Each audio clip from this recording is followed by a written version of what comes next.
¿Crees que un niño de 4 años puede recordar el momento exacto de su muerte?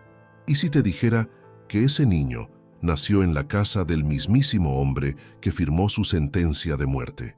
En el pequeño pueblo de San Miguel de las Torres, en el estado de Jalisco, donde las campanas de la iglesia marcan cada hora del día y las calles empedradas guardan secretos de siglos, nació algo que desafiaría todo lo que creemos saber sobre la justicia y la reencarnación. El aire fresco de la madrugada del 15 de marzo de 2018 se colaba por las ventanas coloniales de la casa del licenciado Roberto Mendoza, uno de los jueces más respetados de la región. Su esposa, Carmen, acababa de dar a luz a un niño prematuro que había luchado por respirar durante sus primeros minutos de vida. Los doctores dijeron que sería un milagro si sobrevivía, pero Diego Mendoza no solo sobrevivió, creció. Y con él creció algo que ningún padre debería escuchar nunca de los labios de su propio hijo. La primera vez que Roberto Mendoza sintió que algo no estaba bien fue durante una tarde de octubre, cuando Diego tenía apenas 3 años y medio. El niño jugaba en el patio trasero de la casa, bajo la sombra de los naranjos que habían plantado el día de su boda, cuando de repente se acercó corriendo hacia su padre. «Papá», le dijo con esa vocecita aguda que aún conservaba restos de balbuceos, «¿por qué me mataste en la silla eléctrica?». El mundo se detuvo para Roberto Mendoza. El vaso de café que tenía en las manos se le resbaló, estrellándose contra el piso de Talavera, con un ruido seco que resonó en el silencio súbito del patio. Carmen, que regaba las plantas cerca de la fuente, se quedó paralizada con la manguera aún en las manos. «¿Qué dijiste, hijo?», preguntó Roberto con una voz que no reconocía como suya. Diego lo miró con esos ojos oscuros que siempre habían parecido demasiado profundos para un niño de su edad. «Dije que me mataste en la silla eléctrica, papá. Yo era Carlos, y tú eras el juez que me condenó». Roberto sintió como si alguien le hubiera vaciado un cubo de agua helada sobre la cabeza. Carlos Ramírez, un nombre que había intentado olvidar durante más de 10 años. Un hombre de 35 años que había sido ejecutado por un triple homicidio que conmocionó a toda la región. Un caso que lo había perseguido en pesadillas durante meses después del veredicto. «Diego, mi amor», intervino Carmen, acercándose rápidamente. «Los niños no dicen esas cosas. ¿Dónde escuchaste eso?». Pero Diego negó con la cabeza, con esa seriedad que a veces lo hacía parecer un adulto atrapado en el cuerpo de un niño. «No lo escuché, mamá. Lo recuerdo. Recuerdo cuando papá leyó la sentencia. Recuerdo las palabras exactas que dijo». Y entonces, con una voz que no parecía de un niño de 3 años, Diego comenzó a recitar: «Carlos Ramírez, este tribunal lo declara culpable de homicidio múltiple en primer grado y lo condena a la pena capital, que será ejecutada mediante electrocución». Roberto Mendoza sintió que las piernas no lo sostenían. Esas habían sido exactamente sus palabras, exactamente, palabra por palabra. Una sentencia que nunca había sido grabada públicamente, que solo estaba en los archivos judiciales sellados y que él mismo había pronunciado en una sala donde solo estaban presentes los abogados, el acusado y un puñado de funcionarios. ¿Cómo podía su hijo de 3 años conocer esas palabras exactas? Carmen tomó a Diego de la mano, con el rostro pálido como papel. «Vámonos adentro, mi amor. Es hora de tu siesta». Pero mientras caminaban hacia la casa, Diego se volteó una vez más hacia su padre. «Papá», le dijo con una tristeza que no correspondía a su edad, «yo no maté a esas personas. Tú lo sabes, ¿verdad?». Roberto se quedó solo en el patio, rodeado de los fragmentos de su taza de café y de algo mucho más frágil que acababa de romperse: su comprensión de la realidad. Esa noche, mientras Diego dormía profundamente en su cuarto decorado con dinosaurios y carros de carreras, Roberto se quedó despierto en su estudio, rodeado de libros de leyes que de repente parecían no tener respuestas para lo que había presenciado. Carmen entró silenciosamente, con 2 tazas de té de manzanilla humeantes. «¿Crees que es coincidencia?», le preguntó, sentándose en el sillón de cuero donde Roberto solía leer sus expedientes. «No puede ser coincidencia», respondió Roberto, quitándose los lentes y frotándose los ojos cansados. Carmen, nadie más que yo sabía las palabras exactas de esa sentencia, ni siquiera tú. Pero Roberto, es nuestro hijo, nuestro bebé. ¿Cómo puedes saber algo así? Roberto miró hacia la ventana, donde las luces del pueblo parpadeaban como estrellas caídas. No lo sé, Carmen, pero tengo miedo de que esto sea solo el comienzo. Y tenía razón, porque en los días siguientes, Diego Mendoza comenzaría a recordar detalles que ningún niño debería conocer. Detalles sobre un caso que había marcado la carrera de su padre para siempre. Detalles que sugerían que tal vez, solo tal vez, Roberto Mendoza había condenado a muerte a un hombre inocente. Los días siguientes en la casa de los Mendoza transcurrieron en una normalidad forzada que se quebraba cada vez que Diego abría la boca. Era como si el niño hubiera encontrado una llave que abría puertas que deberían haber permanecido cerradas para siempre. San Miguel de las Torres despertaba cada mañana con el mismo ritual de siempre: el repique de campanas de la parroquia, el aroma del café de olla que se colaba desde las cocinas y el murmullo de las conversaciones matutinas en la plaza central. Pero en la casa colonial de los Mendoza, cada amanecer traía una nueva revelación perturbadora. Roberto intentaba mantener su rutina. Se levantaba a las 6 de la mañana, se duchaba con agua fría para despejar la mente, desayunaba los huevos rancheros que Carmen le preparaba y se dirigía al juzgado en su camioneta blanca. Pero por primera vez en 20 años de carrera, le costaba concentrarse en los casos que tenía sobre su escritorio, porque en su mente resonaban constantemente las palabras de su hijo de 3 años. «Yo no maté a esas personas, papá». Carmen había desarrollado una rutina igualmente forzada. Llevaba a Diego al jardín de niños, hacía las compras en el mercado municipal, visitaba a su madre los miércoles y preparaba la cena mientras escuchaba las noticias en la radio. Todo normal, todo cotidiano, excepto por las conversaciones que Diego iniciaba sin previo aviso. Como aquella tarde de noviembre, mientras Carmen pelaba naranjas para hacer agua fresca y Diego coloreaba en su librito de animales sobre la mesa de madera de la cocina. «Mamá», dijo Diego sin levantar la vista de su dibujo, «¿tú sabías que en la cárcel no nos daban comida caliente los domingos?» Carmen dejó caer la naranja que tenía en las manos. «Diego, mi amor, ¿de dónde sacas esas cosas?» El niño la miró con esos ojos que parecían cargar experiencias que no debería tener. «De mi cabeza, mamá. Recuerdo que los domingos solo nos daban pan duro y agua, y los guardias se burlaban cuando les pedíamos algo mejor. Hijo, tú nunca has estado en una cárcel». «Sí he estado», respondió Diego con la paciencia de alguien que explica algo obvio. «Estuve ahí 3 años esperando mi juicio. Mi celda era la número 12 del corredor B. Tenía una ventanita muy pequeña por donde entraba un rayito de sol en las tardes». Carmen sintió que el aire de la cocina se había vuelto más pesado. «¿Qué más recuerdas de ese lugar, Diego?» El niño dejó su crayón rojo sobre la mesa y cerró los ojos como si estuviera viendo una película en su mente. «Recuerdo a un guardia que se llamaba Don Jacinto. Era el único que me trataba bien. Me traía cigarros a veces, aunque yo le decía que no fumaba mucho». Diego abrió los ojos y miró directamente a Carmen. «Y recuerdo el día que llegó la noticia de que papá había dicho que sí me iban a matar». Las palabras golpearon a Carmen como puñetazos en el estómago. «Diego, papá es un juez muy bueno. Él solo condena a personas que han hecho cosas muy malas». «Pero yo no hice nada malo, mamá». La voz de Diego se quebró ligeramente. «Yo trabajaba en un taller mecánico, arreglaba carros.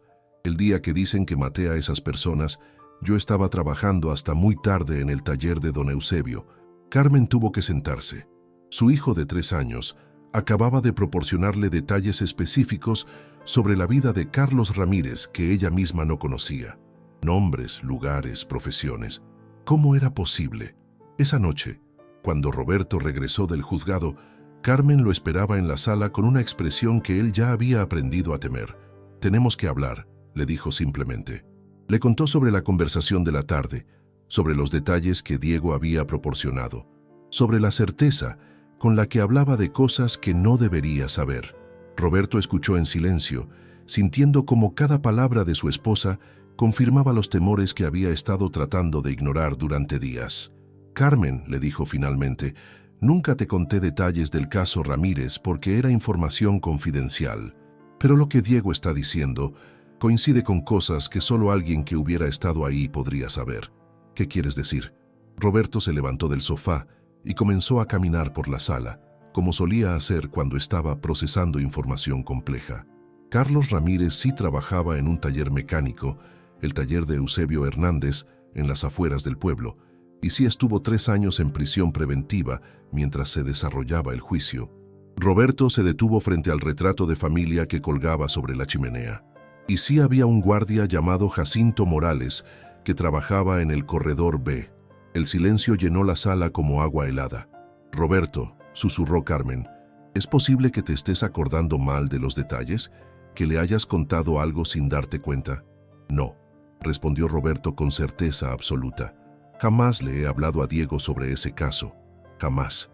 En ese momento, como si hubiera sido convocado por sus palabras, Diego apareció en el umbral de la sala. Llevaba puesto su pijama de Superman y cargaba su osito de peluche favorito. «No puedo dormir», dijo con voz soñolienta. Carmen se acercó a él inmediatamente. «¿Tuviste una pesadilla, mi amor?» Diego negó con la cabeza. «No fue pesadilla, mamá. Fue recuerdo». Roberto se arrodilló frente a su hijo, mirándolo directamente a los ojos. «¿Qué tipo de recuerdo, Diego?» El niño abrazó más fuerte a su osito de peluche. «Recuerdo el día que me pusieron la máscara de cuero en la cara antes de encender la silla», dijo con una calma que heló la sangre de sus padres. «Recuerdo que le grité a papá que yo era inocente, pero papá no me escuchó porque ya no estaba ahí». Roberto sintió como si el suelo se abriera bajo sus pies, porque Diego tenía razón. Roberto Mendoza había salido de la sala de ejecuciones 5 minutos antes de que encendieran la silla eléctrica. No había podido soportar ver morir al hombre que había condenado, un hombre que, según los recuerdos de su propio hijo, había muerto gritando su inocencia. Y por primera vez en su carrera como juez, Roberto Mendoza comenzó a preguntarse si había cometido el error más grande de su vida, un error que ahora regresaba a atormentarlo desde los ojos de su propio hijo. El invierno llegó temprano a San Miguel de las Torres ese año, trayendo consigo vientos fríos que hacían crujir las ventanas coloniales y una inquietud que se instaló permanentemente en el corazón de la familia Mendoza. Roberto había comenzado a evitar las conversaciones directas con Diego, no por falta de amor, sino por miedo. Miedo de escuchar más detalles que confirmaran lo que ya no podía negar. Su hijo recordaba vívidamente la vida y muerte de Carlos Ramírez. Pero las revelaciones no esperaban invitaciones. Era un sábado por la mañana, cuando todo cambió para siempre. Carmen preparaba hot cakes en la cocina, mientras Diego jugaba con sus soldaditos en el piso. Roberto leía el periódico en la mesa, fingiendo normalidad detrás de las páginas de deportes, cuando Diego se acercó y se subió a una silla junto a él. «Papá», le dijo con esa seriedad que ya le era familiar, «¿por qué no investigaste sobre Marcela?» Roberto bajó el periódico lentamente. «¿Quién es Marcela, hijo?» «La mesera del restaurante El Fogón Dorado. Ella me vio esa noche, cuando dicen que maté a esas personas. Ella podía decir que yo estaba cenando en el restaurante a las 8 de la noche, no matando a nadie». El periódico se deslizó de las manos de Roberto hasta el suelo. Carmen se volteó desde la estufa, con la espátula aún en la mano, y vio a su esposo completamente pálido. «Diego», dijo Roberto con voz temblorosa, «¿cómo sabes el nombre de esa mesera?» «Porque ella me conocía, papá. Yo cenaba ahí todos los viernes después del trabajo. Siempre pedía lo mismo, carne asada con frijoles y tortillas de harina. Y Marcela siempre me servía agua de Jamaica sin que yo se la pidiera». Roberto sintió que el mundo se tambaleaba a su alrededor. Marcela Gutiérrez, una mesera del restaurante El Fogón Dorado, que efectivamente había contactado a la defensa de Carlos Ramírez, afirmando que lo había visto cenando en el restaurante la noche de los asesinatos. Pero su testimonio nunca fue admitido porque llegó 2 días después del veredicto, demasiado tarde. ¿Recuerdas algo más de esa noche, Diego? El niño cerró los ojos, como solía hacer cuando accedía a esas memorias que no debería tener. «Sí, recuerdo que llovía mucho, y que Marcela me dijo que mejor me quedara un rato más porque estaba lloviendo muy fuerte. Me quedé hasta las 9:30 viendo las noticias en la televisión del restaurante». Carmen se acercó y se sentó junto a ellos, con las manos temblando. ¿Qué más pasó esa noche, mi amor? Cuando salí del restaurante, vi muchas patrullas con las luces encendidas yendo hacia la colonia El Mirador, pero yo me fui a mi casa por el otro lado, por la calle Juárez. Diego abrió los ojos y miró directamente a Roberto. Los asesinatos fueron en la colonia El Mirador, ¿verdad, papá? Roberto asintió lentamente, sintiendo como cada palabra de Diego confirmaba detalles del caso que solo alguien que hubiera estado ahí esa noche podría conocer. Diego, le preguntó con una voz que apenas reconocía como suya, ¿recuerdas por qué te acusaron de esos asesinatos? El rostro de Diego se ensombreció. Porque alguien dijo que me había visto salir corriendo de la casa. Pero esa persona mintió, papá. Mintió porque le pagaron para que mintiera. El silencio que siguió fue tan profundo que se podía escuchar el tic-tac del reloj de pared en la sala. ¿Quién te pagó para que mintieras?, preguntó Carmen, aunque parte de ella temía la respuesta. No me pagaron a mí, mamá. Le pagaron al testigo. Un señor que se llamaba... Diego frunció el ceño, como si estuviera buscando en un archivo mental. Rodolfo Vázquez. Él dijo que me había visto, pero era mentira. Roberto tuvo que salir de la cocina. Caminó hasta el patio trasero, donde el aire frío de diciembre le golpeó el rostro como una cachetada que necesitaba. Sus manos temblaban mientras encendía un cigarro, un vicio que había abandonado años atrás, pero que había retomado desde que Diego comenzó con sus revelaciones. Rodolfo Vázquez, el testigo estrella de la fiscalía. Un hombre con antecedentes penales que había afirmado ver a Carlos Ramírez huyendo de la escena del crimen. Su testimonio había sido la pieza clave para la condena. ¿Cómo podía Diego saber que a ese hombre le habían pagado por mentir? Carmen salió al patio y lo encontró fumando con las manos temblorosas. Roberto, tenemos que hablar con alguien. Esto está más allá de nosotros. ¿Con quién, Carmen? ¿Con quién podemos hablar sobre esto sin que piensen que estamos locos? No lo sé, pero no podemos seguir pretendiendo que no está pasando nada. Roberto tiró el cigarro y lo pisó con fuerza, como si pudiera aplastar también las dudas que lo atormentaban. Carmen, si lo que dice Diego es verdad, si realmente Marcela podía darle coartada, si realmente le pagaron a Rodolfo Vázquez para que mintiera, entonces yo... No pudo terminar la frase, porque terminarla significaría admitir que había condenado a muerte a un hombre inocente. En ese momento, Diego apareció en la puerta del patio, aún cargando su osito de peluche.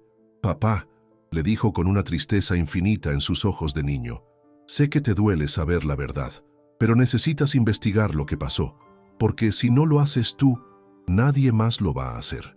Roberto miró a su hijo. Este pequeño ser de 3 años que hablaba con la sabiduría y el dolor de un hombre que había sufrido la injusticia más grande que puede existir. «¿Por qué regresaste, Diego? ¿Por qué regresaste como mi hijo?» Diego sonrió por primera vez en días, una sonrisa triste pero llena de amor. «Porque tenía que perdonarte, papá, y porque tenía que ayudarte a encontrar la verdad».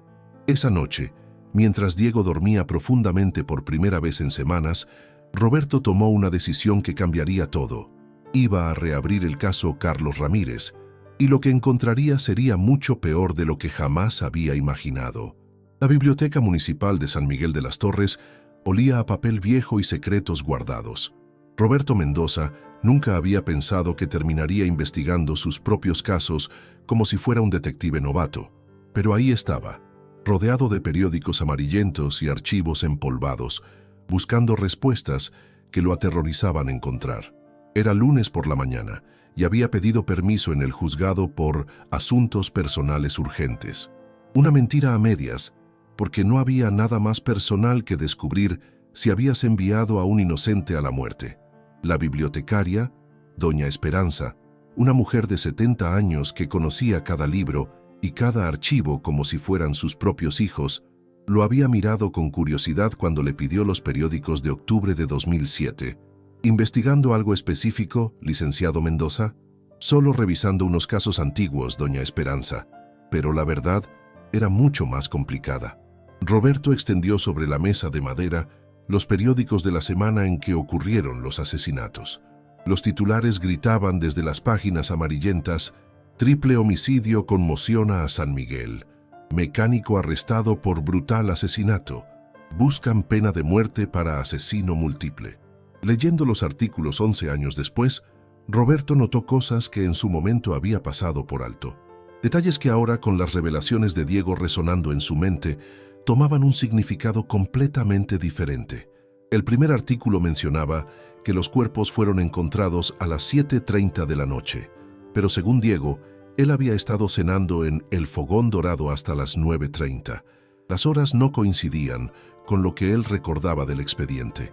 Roberto sacó una libreta y comenzó a tomar notas, como si fuera un estudiante de derecho otra vez. Víctimas encontradas, 7:30 p.m. Carlos cenando, 8:09:30 p.m., posible coartada. Siguió leyendo. El segundo artículo mencionaba el arresto de Carlos Ramírez 3 días después de los asesinatos, basado en el testimonio de un testigo confiable que lo vio huyendo del lugar, Rodolfo Vázquez. El hombre que Diego afirmaba había mentido a cambio de dinero, pero había algo más, algo que Roberto no había notado en su momento. En una nota pequeña al final del artículo, se mencionaba que la investigación continúa, ya que aún no se ha recuperado el arma homicida, una pistola calibre .38. Roberto sintió un escalofrío. Durante el juicio, la fiscalía había presentado un arma como evidencia, una pistola calibre .38 que supuestamente había sido encontrada en casa de Carlos Ramírez. Pero según este artículo, 3 días después del arresto, el arma aún no había aparecido. ¿Cuándo exactamente habían encontrado la pistola? Roberto cerró los periódicos y se dirigió al archivo judicial, ubicado en el sótano del edificio municipal. Ahí, entre pilas de expedientes polvorientos, encontró la carpeta que había esperado no volver a tocar jamás. Caso 2007-345. Estado versus Carlos Ramírez.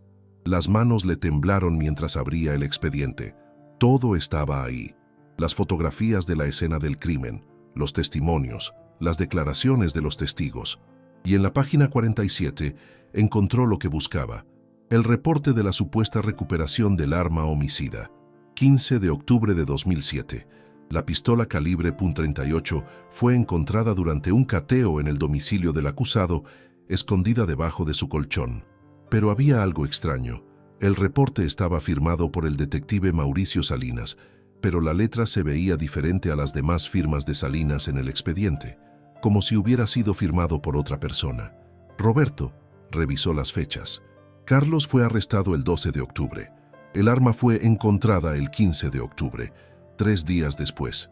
¿Por qué habían tardado tanto en encontrar un arma que supuestamente estaba debajo del colchón? En ese momento, su teléfono sonó. Era Carmen. «Roberto, ¿dónde estás? Diego está preguntando por ti». «Estoy en los archivos, Carmen, investigando. ¿Has encontrado algo?» Roberto miró las páginas del expediente esparcidas sobre la mesa metálica del archivo. «Sí, Carmen, estoy encontrando demasiado». Esa tarde, Roberto decidió hacer algo que jamás pensó que haría: buscar a las personas mencionadas en las revelaciones de Diego para verificar si realmente existían y si sus historias coincidían. Su primera parada fue El Fogón Dorado. El restaurante seguía ahí, en la misma esquina de siempre, con sus paredes de adobe y su letrero de neón parpadeante. Roberto entró y se sentó en una mesa del fondo, pidió un café y esperó. No tuvo que esperar mucho. «¿Licenciado Mendoza?», preguntó una mujer de unos 40 años que se acercó con una cafetera en la mano. «Soy Marcela Gutiérrez. ¿Se acuerda de mí?». El corazón de Roberto comenzó a latir más fuerte. «Sí, Marcela. De hecho, quería hablar contigo». La mujer se sentó frente a él, con una expresión que mezclaba curiosidad y nerviosismo. «¿Esto es sobre Carlos Ramírez?», preguntó directamente. Roberto casi se atraganta con el café. «¿Cómo sabes que vengo por eso?». «Porque llevo 11 años esperando que alguien me pregunte sobre esa noche», respondió Marcela, con una tristeza que le llenaba los ojos. «Yo traté de testificar, licenciado. Llamé al abogado de Carlos, fui al juzgado, hice todo lo que pude, pero me dijeron que era muy tarde. Cuéntame qué pasó esa noche, Marcela». La mujer respiró profundamente, como si hubiera estado conteniendo esa historia durante años. «Carlos cenó aquí esa noche, como todos los viernes. Llegó como a las 8. Pidió su carne asada con frijoles y se quedó viendo las noticias hasta pasadas las 9:30 porque estaba lloviendo muy fuerte. Cada palabra confirmaba exactamente lo que Diego había dicho. ¿Estás segura de las horas? Completamente segura, porque esa noche mi turno terminaba a las 9, pero me quedé una hora extra ayudando a mi compañera. Vi a Carlos salir como a las 9:35, justo cuando llegaron las primeras patrullas. Roberto sintió que el mundo se desplomaba bajo sus pies. Si Marcela decía la verdad, Carlos Ramírez tenía una coartada sólida para la hora de los asesinatos. «Marcela», preguntó con voz temblorosa, «¿por qué nunca dijiste esto públicamente?» Los ojos de la mujer se llenaron de lágrimas. «Sí, lo dije, licenciado, lo grité a los 4 vientos, pero nadie me escuchó, y después me dijeron que era mejor que me quedara callada si no quería tener problemas». «¿Quién te dijo eso?» Marcela miró alrededor del restaurante, asegurándose de que nadie más pudiera escucharla. «El detective Salinas», susurró.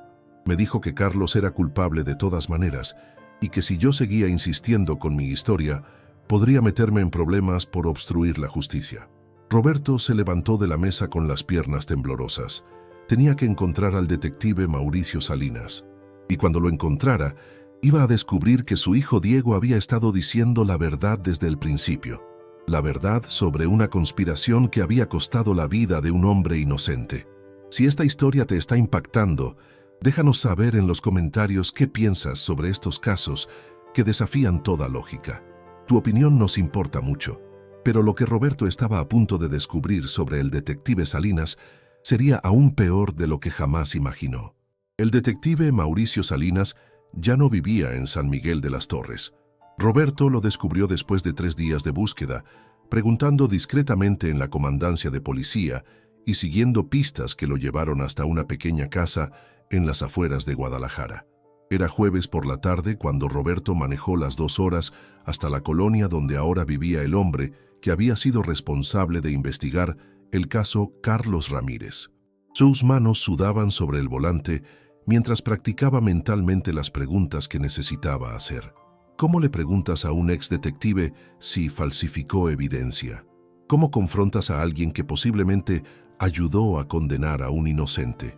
La casa de Salinas era modesta, con un pequeño jardín frontal descuidado y una camioneta vieja estacionada en la entrada. Roberto tocó a la puerta con el corazón latiéndole tan fuerte que estaba seguro de que se escuchaba desde adentro. Un hombre de unos 60 años abrió la puerta. Tenía el cabello completamente canoso y los ojos cansados de quien ha cargado secretos pesados durante demasiado tiempo. «¿Mauricio Salinas?», preguntó Roberto. El hombre lo miró con desconfianza inmediata. «¿Quién pregunta?». «Soy Roberto Mendoza. Fui el juez en el caso Carlos Ramírez». El rostro de Salinas se descompuso instantáneamente. «No tengo nada que hablar con usted», dijo, tratando de cerrar la puerta. Pero Roberto puso el pie para impedirlo. «Mauricio, necesitamos hablar. Mi hijo está recordando cosas que solo Carlos Ramírez podría saber». Salinas se quedó paralizado. «¿Qué quiere decir con eso?». Roberto respiró profundamente. «Mi hijo de 3 años recuerda haber sido Carlos Ramírez y está diciendo que usted plantó evidencia». El ex detective miró hacia ambos lados de la calle, como si esperara que alguien los estuviera observando. «Entre», le dijo finalmente con una voz derrotada. La sala de Salinas estaba llena de cajas de cartón, como si estuviera a punto de mudarse otra vez. Las paredes tenían manchas de humedad y el aire olía a cigarette viejo y desesperanza. «¿Quiere un café?», preguntó Salinas, pero era más una forma de ganar tiempo que una cortesía real. «Mauricio, solo quiero la verdad». Salinas se desplomó en un sillón desportillado y se cubrió el rostro con las manos. «Llevo 11 años esperando esta conversación», murmuró. «¿Qué pasó realmente esa noche?». Salinas levantó la cabeza y miró directamente a Roberto. Sus ojos estaban llenos de una culpa que había estado carcomiendo su alma durante más de una década. «Carlos Ramírez era inocente», dijo finalmente. Las palabras cayeron en el silencio de la sala como piedras en un estanque, creando ondas que se expandían infinitamente. «¿Cómo lo sabes?». «Porque yo sabía quién había cometido los asesinatos desde el primer día». Salinas encendió un cigarro con manos temblorosas. «Pero me pagaron para que cerrara el caso rápido y con un chivo expiatorio». Roberto sintió que el mundo se desplomaba bajo sus pies. ¿Quién te pagó? El hermano de una de las víctimas. Resulta que él era quien realmente había matado a su hermana y a las otras 2 personas por una deuda de drogas. Pero tenía dinero, conexiones, y me ofreció más dinero del que yo ganaría en 10 años. Salinas fumaba con desesperación, como si cada calada fuera aire que necesitaba para seguir viviendo. Me dijeron que buscara a alguien sin familia, sin recursos para defenderse bien. Carlos Ramírez encajaba perfectamente. Y la pistola, y el testimonio de Rodolfo Vázquez. Todo fabricado, admitió Salinas. La pistola la planté yo mismo en la casa de Carlos 3 días después de arrestarlo. Le dije a Rodolfo que le pagaría 5,000 pesos por decir que había visto a Carlos huyendo, y cuando esa mesera del restaurante trató de dar su testimonio, la amenacé para que se callara. Roberto tuvo que levantarse del sofá donde estaba sentado. Cada detalle que Diego había mencionado era exactamente cierto. Su hijo había estado recordando la vida de un hombre completamente inocente que había sido víctima de una conspiración corrupta. ¿Por qué nunca dijiste nada? ¿Por qué dejaste que lo ejecutaran? Salinas estalló en llanto. Porque era un cobarde, sollozó. Y porque cuando quise hablar ya era demasiado tarde. Carlos ya estaba muerto y hablar solo habría destruido mi vida sin traerlo de vuelta. Roberto caminó hasta la ventana y miró hacia la calle gris de la tarde.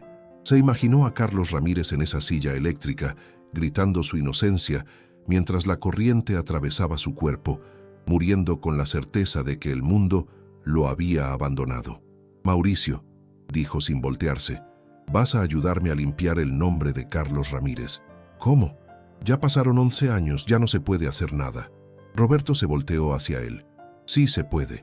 Vas a escribir una confesión completa. Vas a nombrar a todos los involucrados. Y vas a ayudarme a presentar todo ante las autoridades correspondientes.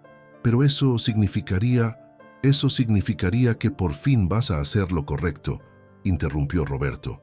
Y significaría que el alma de Carlos Ramírez por fin va a descansar en paz.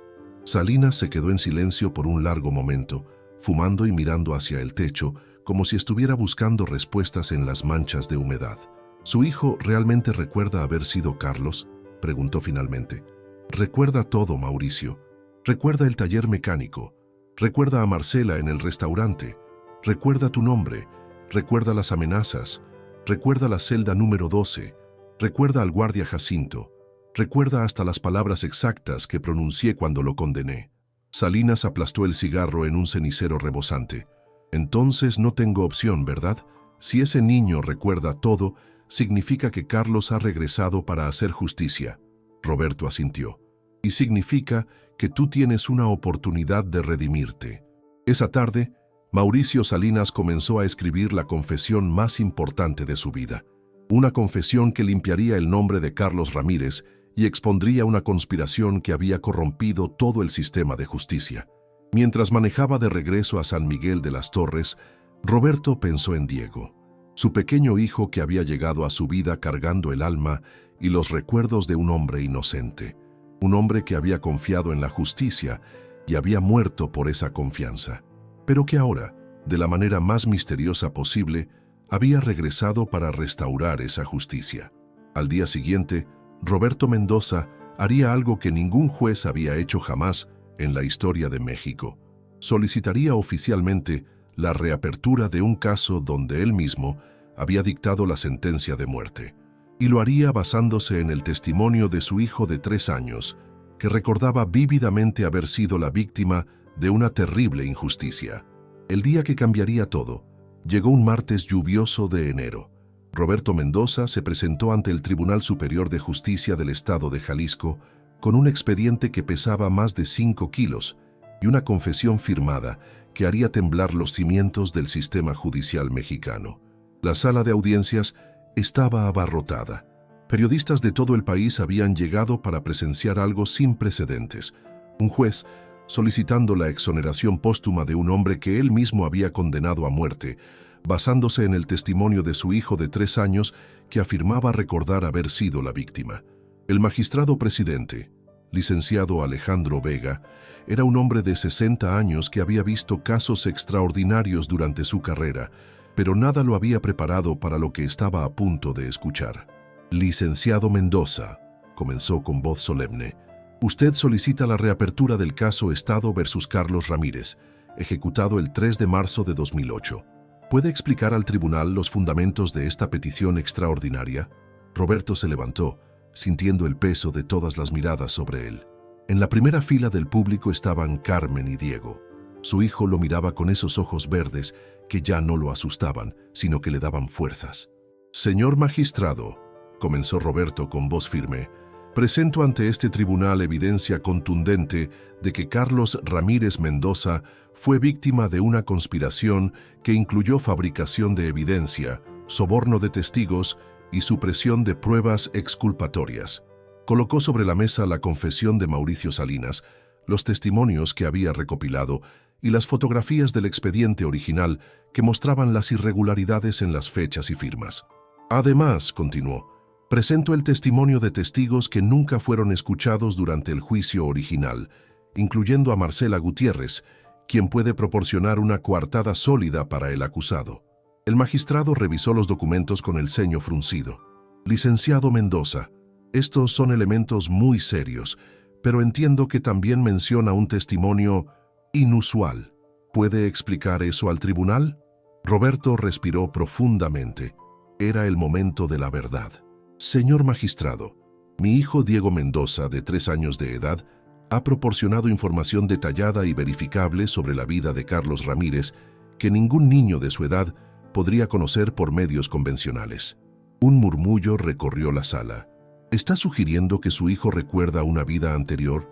Estoy presentando hechos, señor magistrado.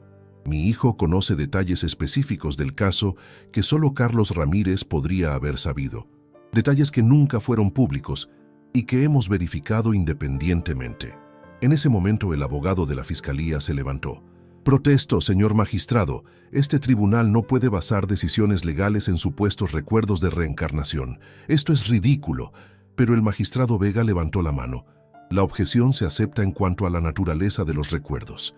Sin embargo, si el menor ha proporcionado información factual verificable, esa información puede ser considerada independientemente de su fuente. Roberto sintió una oleada de esperanza. «Señor magistrado, solicito que se permita la comparecencia de mi hijo para que el tribunal pueda evaluar directamente la precisión de su información». El magistrado consultó con los otros jueces en voz baja durante varios minutos. «Se acepta la solicitud. Que comparezca el menor». Carmen se levantó de su asiento y caminó hacia el estrado llevando a Diego de la mano.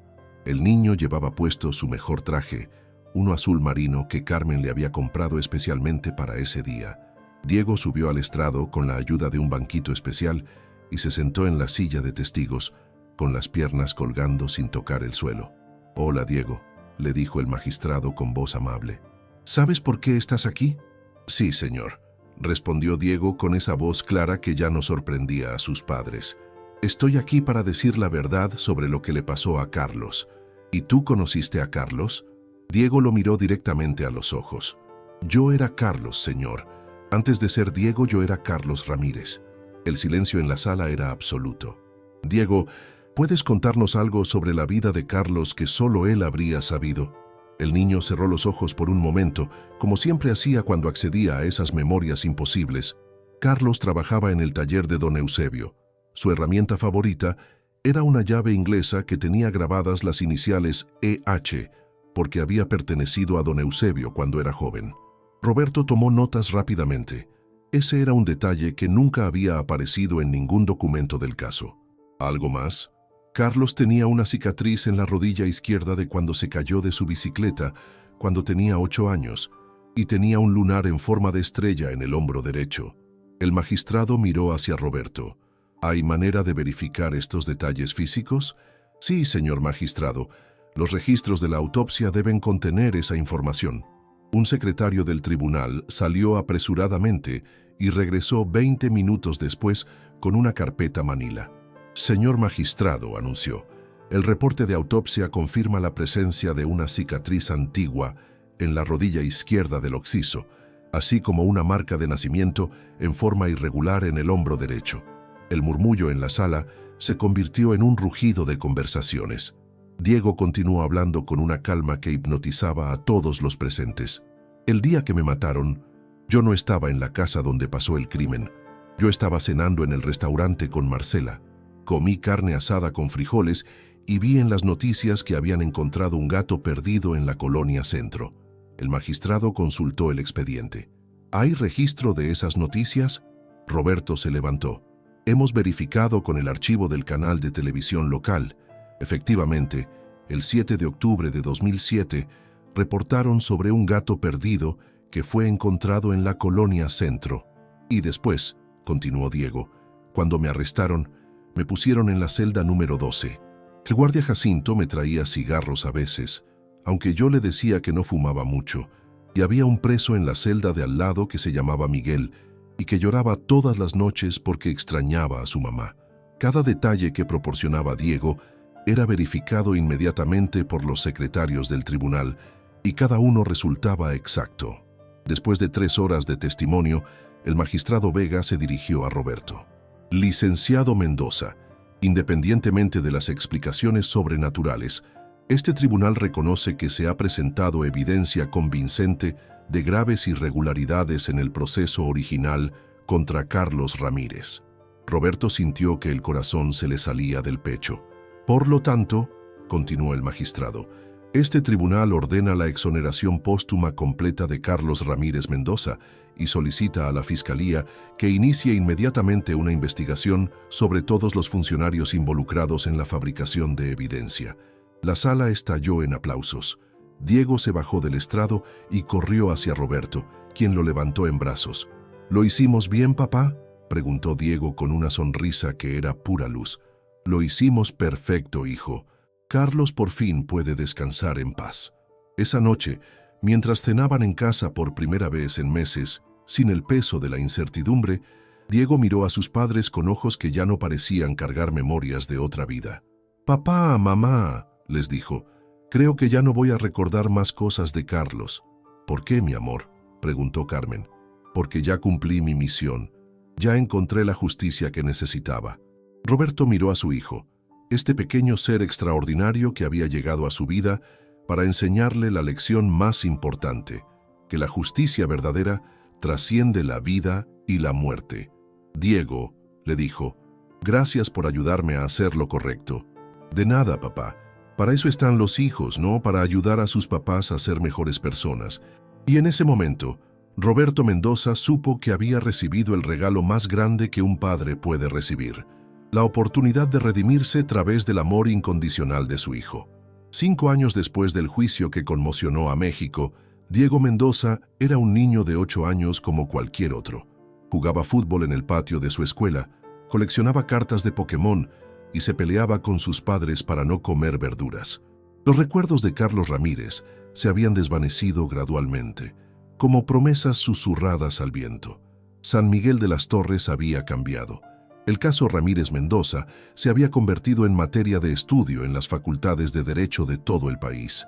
La historia del niño que recordaba haber sido víctima de una injusticia judicial había trascendido fronteras, inspirando documentales, libros y un cambio profundo en los protocolos de investigación criminal. Roberto Mendoza había dejado de ser juez, no por castigo, sino por elección. Después de la exoneración de Carlos, había decidido dedicar su vida a algo diferente: defender a personas que no tenían recursos para defenderse solas. Su nuevo bufete, Justicia Ramírez, trabajaba exclusivamente con casos pro bono. Era una tarde de abril cuando Roberto recibió una llamada que lo cambiaría todo una vez más. «Licenciado Mendoza», dijo la voz al otro lado de la línea, «habla Amparo Ramírez. Soy la hermana de Carlos». El corazón de Roberto se aceleró. Durante 5 años había tratado de contactar a la familia de Carlos para disculparse personalmente, pero nunca había logrado encontrarlos. «Señora Ramírez, he estado buscándola durante años». «Lo sé, licenciado, pero no estaba lista para hablar hasta ahora. ¿Qué puedo hacer por usted?» «Quiero conocer a Diego. Quiero conocer al niño que le devolvió la dignidad a mi hermano». Roberto sintió que se le llenaban los ojos de lágrimas. «Por supuesto, señora. Cuando usted guste. ¿Mañana estaría bien?